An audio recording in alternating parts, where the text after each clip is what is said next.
I was going to do something a bit different, but I think what I'm actually going to do is just make some reflective comments on what we've just heard, because I think that what we might want to notice is that when we begin to speak about this term mother, which is I think what this panel is going to try to think about, what kinds of pressures might that term be under, and what is its fate, something like that, in the contemporary moment, then it seems to me that we end up speaking in quite different registers, and that perhaps that is a very interesting issue about how one might speak with and across different registers when we speak about this term, mother or mothering.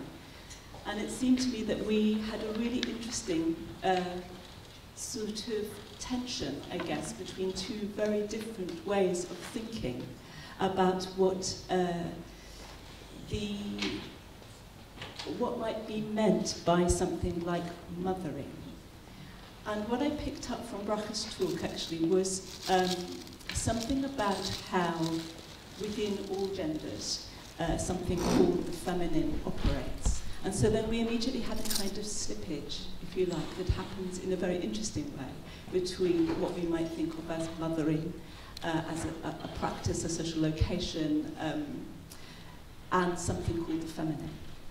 And so that made me think immediately of a different kind of angel than the one that Brache talked about, which is Benjamin's angel, in which actually, in order to move forward into the future, we end up backing into the future, because in fact what we're always doing is turn towards the histories of, if you like, hidden and yet potent oppressions that break through into the present, which is I think what in a way that Chance was talking about in terms of resistance, and what a kind of politics of futorial resistance might look like in the field of gender. So that kind of links me, have I had like probably already 3 minutes, to the idea that I did have, which was simply to offer some quotations from the history of thinking through the maternal, which if I could work this. I guess it's like trying to set up a constant dialogue, really, with histories of feminist thought. And one place to start is to ask this question, well, what on earth is the feminine? And do we sort of hide a little bit by agreeing that we might know what that term means, as we feel that the term mother or parent begins to morph into one. And there obviously has been a big push in the history of feminist thought to, at every point that we think we want to undo the binary, to resist the one, to resist the binary collapsing back into one. So what does it mean to actually move beyond a binary or hold open multiplicity?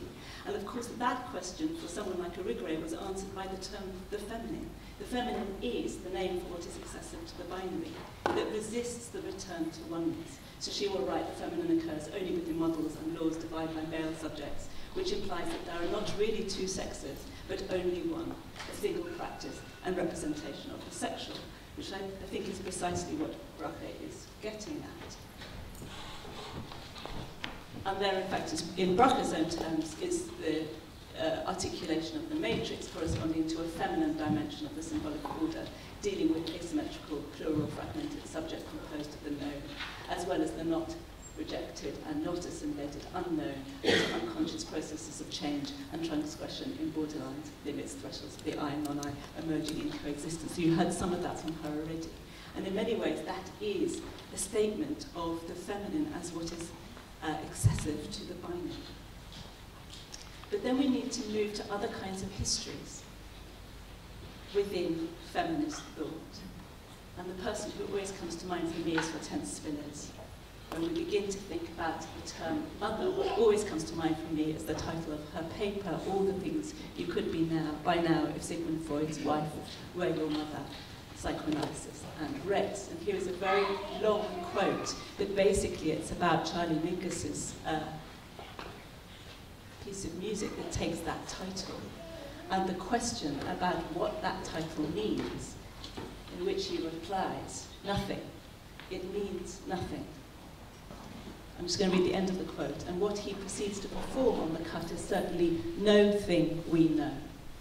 But that really is the point, to extend the realm of possibility for what might be known, and not unlike the dozens, we will not easily decide if it is fun.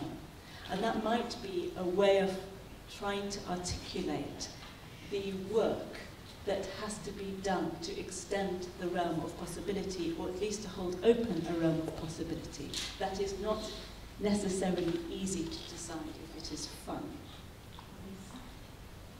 Got it? Okay, last quote from Maggie Nelson. She asked the question, is there something inherently queer about pregnancy itself, insofar as it profoundly alters one's normal state and occasions a radical intimacy with and radical alienation from one's body? How can an experience so profoundly strange and wild and transformative also symbolize or enact an ultimate conformity? Yeah, the heteronormative re-establishes itself at every turn. Or is this just another disqualification of anything tied too closely to the female animal from the privileged term, in this case, non-conformity or radicality?